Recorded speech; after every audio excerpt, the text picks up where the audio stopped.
Johnny Depp, après des années de troubles dans sa vie personnelle et professionnelle, profite désormais d'une nouvelle relation amoureuse avec le mannequin russe Yulia Vlasova. Cette relation a attiré l'attention du public et des médias. Yulia Vlasova, née en 1996, est un mannequin et maquilleuse russe, vivant actuellement à Prague, en République tchèque. Elle a participé au concours de beauté Miss Office 2021 et possède un studio de maquillage et de coiffure à Prague. Depp et Vlasova se seraient rencontrés pour la première fois au Festival international du film de Karlovy Vary en 2021 et auraient commencé à se fréquenter en 2022. Cependant, en juillet 2024, une source a confirmé qu'ils n'étaient pas fiancés, malgré les spéculations à ce sujet.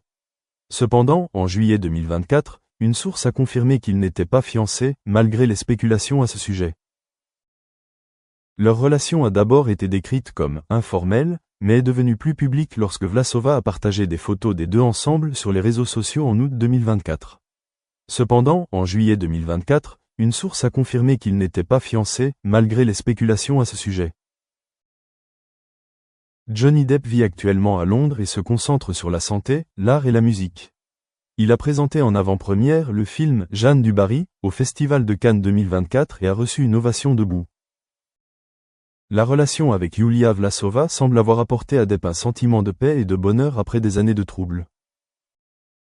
Bien qu'il n'ait aucune information officielle sur le mariage, la présence de Vlasova dans la vie de Depp l'a aidé à retrouver la foi en l'amour et la stabilité dans sa vie personnelle.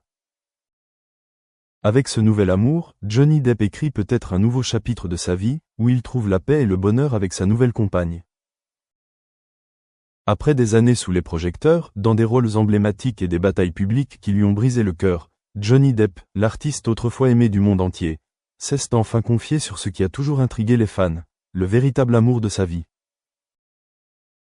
À 60 ans, Johnny n'est plus le gars sauvage et rebelle qu'il était pendant les années de pointe de sa carrière.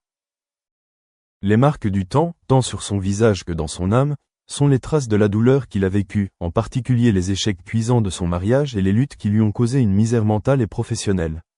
Mais surtout, il conserve une vision romantique et croit en l'amour sincère. Dans une récente interview, Depp a partagé que ce qu'il recherche n'est plus la célébrité ou la perfection chez un partenaire, mais plutôt la tranquillité d'esprit, quelqu'un qui peut comprendre, accompagner et ne pas juger. Et il l'a trouvée en Yulia Vlasova, une femme venue d'un pays lointain qui a apporté à sa vie des journées aussi douces que la musique classique sous le coucher de soleil londonien. Leur amour n'a pas commencé avec des gros titres sensationnels, des mariages somptueux ou des fêtes tape à l'œil. C'était aussi silencieux que la façon dont ils apparaissaient ensemble, une légère poignée de main lors d'une exposition d'art, un coup d'œil à un concert silencieux. Il reste loin des médias, ne se vante pas, ne nie ni ne confirme rien. Et puis ce silence fait croire aux gens, c'est ça le véritable amour.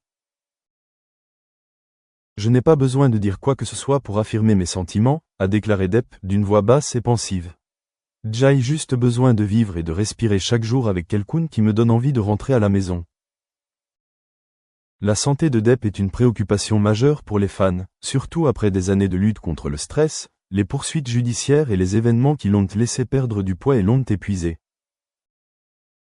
Mais depuis Yulia, les gens ont vu un Johnny différent, plus calme, en meilleure santé et, surtout, il sourit davantage. C'est son partenaire actuel qui a créé la zone de sécurité dans laquelle il pouvait guérir. Les amis proches de Johnny ont déclaré, il pensait ne plus jamais aimer vraiment personne. Mais Yulia est arrivée comme un rayon de soleil, apaisante et lui ouvrant à nouveau le cœur. Et cette fois, Johnny a choisi de vivre selon ses propres sentiments. Bien qu'aucun mariage officiel n'ait été annoncé, plusieurs sources ont confirmé que le couple avait prévu une petite cérémonie privée, dans le jardin fleuri de leur ancien manoir dans la banlieue de Londres, où ils passent la plupart de leur temps à vivre lentement, à composer et à profiter de la vie quotidienne. Pas de robe de mariée fantaisiste, pas d'invités célèbres, juste de la musique, des vœux et deux personnes vraiment amoureuses. Au cours de sa carrière, Johnny Depp a presque tout accompli. Des récompenses prestigieuses aux rôles emblématiques tels que Jack Sparrow, Edward aux mains d'argent ou Donnie Brasco. Mais à côté de la gloire, il y a des coins sombres, la bataille juridique avec Amber Heard, les accusations et les scandales qui lui ont valu d'être boycotté et de perdre de nombreuses opportunités de carrière. Depp a dit un jour, « Je n'ai pas survécu grâce au film, mais grâce à la capacité de croire que demain sera meilleur. Et ce demain, c'est peut-être aujourd'hui, quand il n'aura plus rien à prouver au monde. Alors qu'il était assis au milieu de la pièce chaude, tenant sa guitare, il regardait Yulia préparer le petit déjeuner et souriait. Le bonheur arrive enfin, pas bruyant, pas ostentatoire, mais doux comme le véritable amour. Ainsi, Johnny Depp, autrefois symbole de rébellion, est enfin un symbole de paix lorsqu'il admet « J'ai aimé, perdu et été blessé. Mais je n'ai jamais cessé de croire en l'amour. Et cette fois, je crois l'avoir trouvé pour de vrai. » La vie de Johnny Depp n'a jamais été un lit de roses.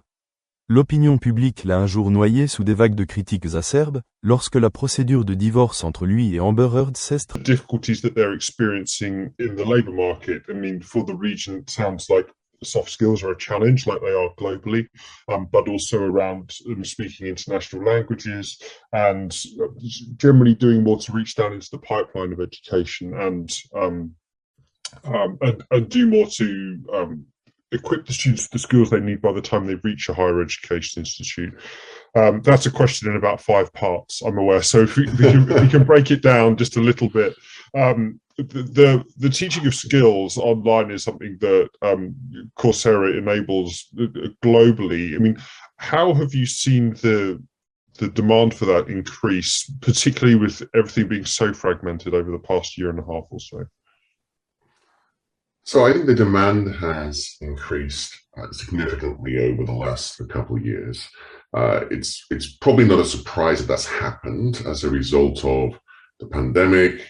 We saw globally something like 90% of the world's campuses had to go into a period of operating online and being closed.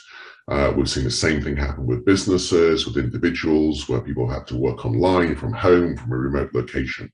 And so we've seen a couple of major shifts in the way that people and businesses and stakeholders are operating. The impact of the pandemic has really transformed people's expectations and how they engage with almost all forms of life, for which education and skills development is, of course, one. And we've seen a lot of organizations have no choice but to switch to online or hybrid ways of engaging. And so that's become much more a natural expectation for individuals. At least the option will be available to them.